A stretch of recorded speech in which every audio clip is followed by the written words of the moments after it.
Did you play musical chairs as a kid? You know, the music stops, and if you don't find a chair, you're out of luck. Well, imagine instead of musical chairs, it was musical homes. There was a time in Cincinnati when that's exactly how we rolled, and yep, it was one of those Cincinnati Curiosities.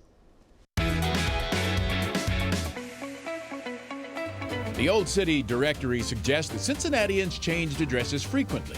It is rare to find the same person at the same address from year to year. In fact, most of Cincinnati not only moved every year, but most households moved on exactly the same day. From the mid-1850s to the early 1900s, the 1st of April was known as Moving Day in Cincinnati. Toward the end of March each year, furniture piled up on sidewalks and loaded horse-drawn wagons as Cincinnati prepared to relocate. Given the heavy demand, Cincinnatians on the move had to hire whoever was willing to tote their furniture, and the big men with wagons were hardly professionals. Most of Cincinnati's movers were teamsters for the breweries or saloons, rag and bone men or junk haulers. Consequently, damaged goods were an expected consequence of every move. Some observers estimated that 3 moves did as much damage to a household as a fire. In a city the size of Cincinnati, the logistics of this mass migration on a single day complicated life and frazzled the nerves of the populace. Or, to be honest, half of the populace, specifically the feminine half. You see, the bulk of moving day drudgery fell on women, while men endeavored to spend a long day at the office or at their men's club. So why did everyone relocate at the same time? Well, it seems that Cincinnati landlords scheduled all of their leases to expire on March 31st. Consequently, all of their tenants knew that a new lease, undoubtedly at a higher rate, would kick in on April 1st. As a growing city, Cincinnati suffered perennial housing shortages, so moving day ramped up the competition for available domiciles. Hopeful tenants swarmed moving wagons to ask where the movers' load had come from, expecting to find a vacant house or apartment waiting. Residents in search of new housing arrangements scanned the newspapers looking for announcements of promotions, divorces, births, or similar life changes that resulted in people moving. Sometimes this reconnaissance was faulty. One resident of Walnut Hill sent his carpets out to be cleaned. A passing flat hunter, seeing the carpets going out, presumed someone was moving. He rushed to rent the place. Oops.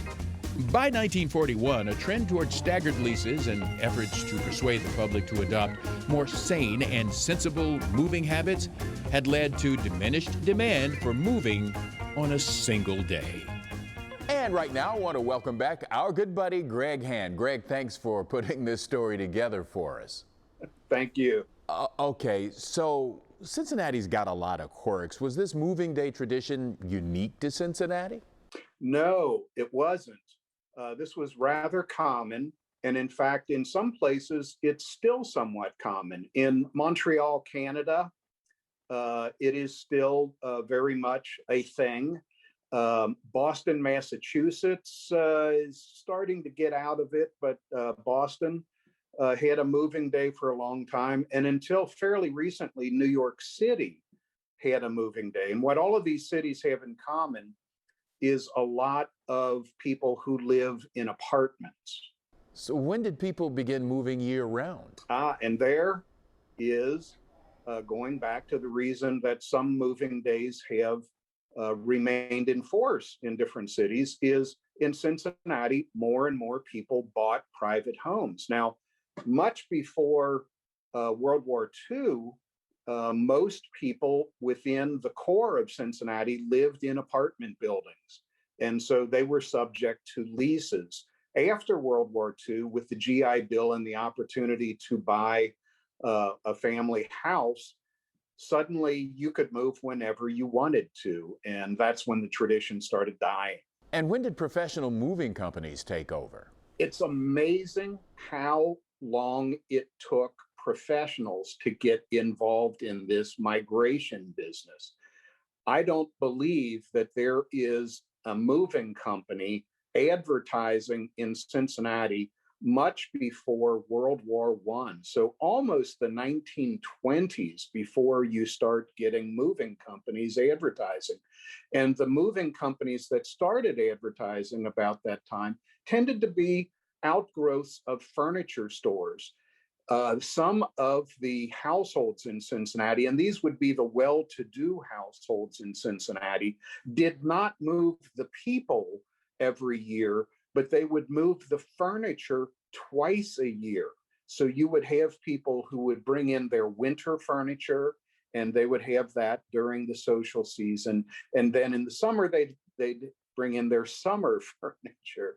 And so the moving companies would have these big storage facilities to shift furniture back and forth from some of these households. And that really started taking off after 1920. Greg, as always, this has been lots of fun. Thanks so much for sharing this curiosity with us. A very moving tale.